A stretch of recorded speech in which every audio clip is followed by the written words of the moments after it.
Magandang araw mga mamshi. Una po sa lahat, pakitapos po ang aking video, huwag niyo po skip ang ads. Malaking tulong po ito para sa akin. Magluluto nga pala ako ng menudo. Ayan ang mga ingredients. Meron tayong atay at yung baboy minarinate ko sa toyo, kalamansi at oyster sauce.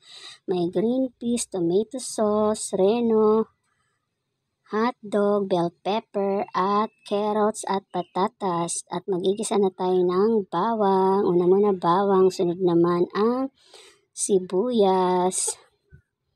At pagkatapos niyan, ilalagay na natin ang nakamarinate na karne. Ayan, hahalu-haluin muna natin. At ating muna tatakluban para mag-absorb yung lasa ng bawang at sibuyas. Sunod naman, inilagay ko na ang pamintang crack. At ayan guys. Pagkatapos niyan, ilalagay na natin ang betchin, dahon ng laurel, at magdadagdag tayo ng tubig para palambutin natin ang karne. Dahil malambot na ang karne, sinunod ko na ang patatas at carrots. Ayan guys, tansya-tansya lang ang ginawa kong timpla nito.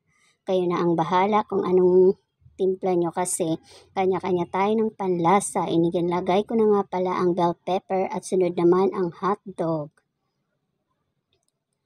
Ayan. At sunod naman, ilalagay na natin ang liver spread. Ayan, hahaluin din natin para mag-absorb yung lasa ng liver spread sa karne.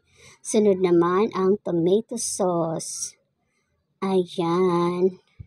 Pakukuluin muna natin para mag-absorb din yung lasa ng tomato sauce sa karne.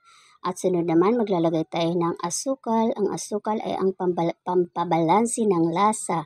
At ayan, nilagay ko na rin ang green peas. Halo-haloin muna natin guys. Ayan. Malapit na itong maluto. At sunod naman, ilalagay na natin ang atay. Last na nilalagay talaga guys ang atay. Hindi pwede isabay sa karne.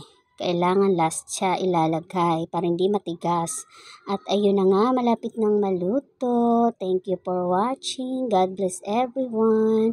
Follow for more. Thank you Lord sa pagkain. Bye-bye.